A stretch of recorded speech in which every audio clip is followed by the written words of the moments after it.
प्यारे भैया बहन नमस्कार। अध्याय 11 त्रिकोणमिति समीकरण ट्रिग्नोमेट्री इक्वेशन। ट्रिग्नोमेट्री इक्वेशन 5/11/2020 दिन गुरुवार आप सभी के लिए सुबह मंगलकारी हो। त्रिकोणमिति समीकरण किसे कहेंगे? जैसे वह समीकरण जिसमें अज्ञात कोण जैसे थीटा हो गया या अल्फा हो गया बीटा हो गया, जो भी अपन कोण ले रहे हैं तो अज्ञात रहेगा उसको, है ना। या कोणों के त्रिकोणमिति फलन शामिल होते हैं। जो कोण दिया है उसके त्रिकोणमिति फलन शामिल होते हैं। जैसे यहाँ पे दिया है साइन थीटा, थीटा के मान है जैसे 0 दिया है, ये भी शामिल है। 1/2 शामिल होते हैं इसके फलन में। जो भी फलन है इसका मान प्राप्त हो रहा शामिल होते हैं, उसे त्रिकोणमिति समीकरण कहते हैं। जैसे उदाहरण के लिए साइन थीटा बराबर 0 हो गया, कास थीटा बराबर 1/2। इसी प्रकार से जो भी लिखना है साइन थीटा बराबर 1/2 हम लोग जो टेबल दिए हैं, तो थीटा जो अज्ञात है और ये जो मान है उसे फलन का मान है, उसे ही अपन क्या कहेंगे? त्रिकोणमिति समीकरण कहेंगे। दूसरा देखते हैं त्रिकोणमिति समीकरण के हल किस प्रकार से अपने को ज्ञात करना है। तो अज्ञात कोण मतलब ये थीटा का मान है। अब जैसे थीटा के अज्ञात कोण व मान को, थीटा के मान जो किसी दिए गए त्रिकोणमिति समीकरण को संतुष्ट करते हैं, उन्हें समीकरण के हल कहते हैं, है ना। जो अज्ञात कोण है वो समीकरण जो दिया है उसके समीकरण को संतुष्ट करते हैं, जो अज्ञात कोण, उसी को अपन क्या कहेंगे? त्रिकोणमिति समीकरण के हल कहते हैं। ये मुख्य हल, जैसे प्रिंसिपल सॉल्यूशन में क्या दिया है, जैसे त्रिकोणमिति समीकरण कि ऐसे हल जो 0 और 2π, जैसे अपन चतुर्थांश लेते हैं, फर्स्ट चतुर्थांश, द्वितीय चतुर्थांश और क्या हो जाए तृतीय, और ये चतुर्थ चतुर्थांश, इस प्रकार से लेते हैं। यहाँ से चलना प्रारंभ करते हैं, इतना चलेंगे π/2 चढ़ेंगे 90 अंक, इतना चढ़ेंगे तो 180 चलेंगे मतलब 180 अंक, और इतना चलेंगे 270, और ये पूरा एक चांदा घूमता है तो कितना हो जाएगा? 280 हो जाएगा। तो 0 और 2 ये 0 हो गया, और यहाँ से जो भी मान प्राप्त होता है इसके बीच जो प्राप्त होता है मान, उसी को अपन मुख्य हल बोलते हैं। मुख्य हल मतलब प्रिंसिपल सॉल्यूशन। अब देखते हैं यहाँ पे जर्नल सॉल्यूशन, व्यापक हल। जर्नल सॉल्यूशन मतलब व्यापक हल। चूँकि त्रिकोणमिति फलन क्या होता है? आवर्ती होता है। आवर्ती मतलब जैसे यहाँ पे मिल गया 2n, फिर क्या हो जाएगा 4n, फिर 6n, इस प्रकार से बढ़ते जाता है, इसके आवर्ती कहते हैं, आवर्ती होते हैं, आवर्ती फलन होते हैं। तब अज्ञात कोण मतलब थीटा के सभी मान जिस व्यापक व्यंजक द्वारा निरूपित किया जाता है, व्यापक व्यंजक द्वारा निरूपित या दर्शाया जाता है, उसे अपन समीकरण का क्या कहते हैं? व्यापक हल कहते हैं। जैसे उदाहरण के लिए यहाँ पे साइन थीटा बराबर 0 है, तो इसका जो व्यापक हल है, ये सूत्र है, एक्चुअल में सूत्र है, आगे पढ़ेंगे हम लोग। तो थीटा बराबर क्या होगा? n π। यहाँ पे n किसको दर्शा रहा है? ये नंबर को, नंबर मतलब n बराबर 1 2 3, उस हिसाब से निकलेगा कोण का मान। और ये जो n है वो n बिलोंग्स टू z किसको है? पूर्णांकों का समुच्चय है। यहाँ पे पूर्णांकों का समुच्चय है जो n से है ना, n बिलोंग्स टू मतलब इसमें सदस्य है, निर्भर करता है n। अब यहाँ पे टिप में इस प्रकार से देखते हैं, यदि त्रिकोणमिति अनुपात जो 6 त्रिकोणमिति है, 6 में से, तो थीटा का मान ज्ञात करना है अपने को, है ना। जैसे अपने को साइन दे दिए उदाहरण के लिए, साइन थीटा बराबर 1/2। अब यहाँ पे साइन थीटा बराबर 1/2 क्या है? धनात्मक है। यहाँ पे कुछ नहीं है ना, धन है, तो धनात्मक है। तो ये साइन थीटा किस किस चतुर्थांश में होता है स्थित होगा, उसी के आधार पे अपन इसको जो मान है उसको इस प्रकार से बांटे, इसी के आधार पे बनेगा। जैसे फर्स्ट चतुर्थांश हो गया, इसमें आल मतलब सभी 6 त्रिकोणमिति अनुपात साइन, टेन और कास इस प्रकार से होता है ना। तो सभी त्रिकोणमिति अनुपात यहाँ धनात्मक होता है। तो हमने उदाहरण ये लिए, जैसे साइन थीटा बराबर 1/2, तो यहाँ पे साइन थीटा किस किस में? प्रथम और द्वितीय चतुर्थांश में क्या होता है? धनात्मक होता है, शेष में ऋणात्मक होगा, है ना। इसके आधार पे हम लोग इस प्रकार से बांटे हैं कि इसको मुख्य हल या व्यापक हल को किस प्रकार से, जैसे अगर थीटा प्रथम चतुर्थांश में है तो जो थीटा का मान निकलेगा वही उसका मान होगा प्रथम चतुर्थांश के लिए। अब दूसरा चतुर्थांश में क्या हो जाएगा, ये पाई माइनस थीटा हो जाएगा जब इतना आएंगे तो, जैसे अपन साइन थीटा के लिए ले रहे हैं, दूसरी चतुर्थांश में पाई माइनस थीटा हो जाएगा। तृतीय चतुर्थांश अगर ये दर्शाता है तो यहाँ पे पाई प्लस थीटा रखेंगे, है ना। और चतुर्थांश अगर ये अगर दर्शाता है साइन थीटा के जगह कुछ भी हो सकता है, छेद त्रिकोणमितीय अनुपात, तो क्या रखेंगे 2 पाई माइनस थीटा, इसको रख कर अपन सरल करेंगे। प्रथम चतुर्थांश में थीटा ही लेंगे, सेम सभी में लेना है अपने को, सेम के मतलब 6 जो त्रिकोणमितीय अनुपात है उसमें से, है ना। अब देखते हैं यहाँ पे अपने को इस प्रकार से याद होना चाहिए। पहला में थीटा होता है ना। अब प्रश्नावली 11.1 देखते हैं। 11.1 का क्वेश्चन पहला दिया है, साइन थीटा बराबर 1/2। यहाँ पे जो थीटा का जो फलन का मान है वो धनात्मक है, कुछ नहीं यहाँ पे मतलब धन है, तो धन है। और ज्ञात क्या करना है अपने को, मुख्य हल ज्ञात करना है।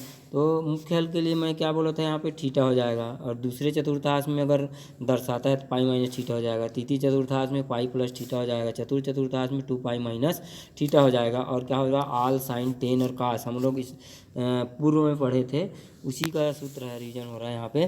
तो चूँकि साइन थीटा, ये जो साइन थीटा का मान है वो प्रथम और द्वितीय चतुर्थांश में धनात्मक होता है। यहाँ पे जैसे यहाँ पे आल मतलब सभी त्रिकोणमिति, और यहाँ पर भी साइन धनात्मक होता है प्रथम और द्वितीय में, इसलिए प्रथम चतुर्थांश में क्या होगा, थीटा का मान थीटा ही होगा, जो भी मान निकलता है कहने का अर्थ है, इसलिए साइन थीटा बराबर 1/2। अब यहाँ पे टेबल सारणी से देखेंगे 1/2 किसका मान होता है, पाई/6 का। अब साइन कट जाएगा, काटना नहीं है फिर भी कट जाएगा ये, तो थीटा बराबर, या तुलना करेंगे जो भी है, तो थीटा बराबर कितना मिलेगा, पाई/6, ये थीटा का मान हो गया, है ना। प्रथम चतुर्थांश के लिए थीटा बस लिखते हैं। अब यहाँ पे द्वितीय चतुर्थांश में भी होता है, बोलते हैं किसका, साइन थीटा का मान, ये धनात्मक होता है ना, इसलिए तो द्वितीय चतुर्थांश के लिए क्या लेंगे अपन, पाई माइनस थीटा। तो यहाँ पे द्वितीय चतुर्थांश में क्या लेंगे, पाई माइनस थीटा लेंगे, ये पाई माइनस थीटा। तो साइन थीटा बराबर 1/2 बराबर साइन। अब यहाँ पे पाई/6 यहाँ पे लिखे थे, है ना, तो यहाँ पे क्या लिखेंगे, पाई माइनस थीटा। थीटा बराबर क्या मिला है, पाई/6, इसलिए थीटा के जगह पर पाई/6 रख रहे हैं यहाँ पे, ये पाई हो गया माइनस थीटा, ये द्वितीय चतुर्थांश से पाई माइनस थीटा, थीटा की जगह पाई/6। अब इसको सरल करेंगे, 6 पाई हो जाएगा, ऋण पाई/6 हो जाएगा, है ना। साइन थीटा को लेके चलेंगे, या साइन थीटा बराबर साइन 6 पाई माइनस पाई/6 है, या साइन थीटा बराबर साइन 5 पाई/6। अब ये बराबर है इसलिए कट जाएगा, तो थीटा बराबर कितना हो जाएगा, 5 पाई/6। तो अतः थीटा के मुख्य मान क्या हो गया, पाई/6 और 5 पाई/6 प्राप्त हुआ। अब इसी में से 11.1 का क्वेश्चन तीसरा देखते हैं। यहाँ पे अपने को टेन थीटा बराबर ऋणात्मक में दिया है ना क्या दिया है, माइनस साइन में, माइनस साइन मतलब ऋणात्मक में दिया है। अब चूंकि टेन थीटा द्वितीय और चतुर्थांश में क्या होता है, ऋणात्मक होता है, इससे अपन देखते हैं आल साइन टेन और काश से। यहाँ पे टेन का मान दिया है ना। तो द्वितीय चतुर्थांश, ये द्वितीय चतुर्थांश हो गया, और चतुर्थांश, ये चतुर्थांश यहाँ पे धनात्मक होता है। तो द्वितीय और चतुर्थ में क्या होता है, ऋणात्मक होता है ना, कौन, टेन। तो यहाँ पे टेन दिया है ना, इसलिए ये टेन, और ये ऋणात्मक है, ये है ना, ऋण करणी 3, इसलिए अपन पहले क्या लेंगे, टेन थीटा बराबर 10 पाई/3 हो जाएगा, यह थीटा बराबर पाई/3। और क्या हो जाएगा, द्वितीय चतुर्थांश में, है ना, तो थीटा का मान निकल गया। द्वितीय चतुर्थांश में क्या होता है, पाई माइनस थीटा होता है, ये द्वितीय चतुर्थांश में पाई माइनस थीटा होता है। तो पाई माइनस थीटा बराबर कितना हो जाएगा, इस प्रकार से निकलेगा, पाई माइनस थीटा, थीटा की जगह पाई/3 रखे हैं, या टेन थीटा बराबर द्वितीय चतुर्थांश में, ये इससे अपन पाई माइनस थीटा से, तो क्या हो जाएगा, टेन थीटा बराबर -√3 बराबर 10 पाई माइनस पाई/3, या टेन थीटा बराबर 10 3 पाई बाई माइनस पाई/3 बराबर 10 2 पाई/3 हो जाएगा। अब 10 कट जाएगा तो थीटा बराबर कितना मिलेगा, 2 पाई/3। अब द्वितीय चतुर्थांश में, ये तो थीटा का मान पहले निकाले हैं प्रथम चतुर्थांश के लिए, है ना।